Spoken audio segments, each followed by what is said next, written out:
One of the things several years ago, I found these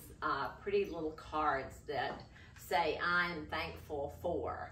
And each year after our Thanksgiving lunch, assuming people aren't asleep from all the food and desserts, I hand out these little cards and ask people to write down 4 or 5 things that they are most thankful for.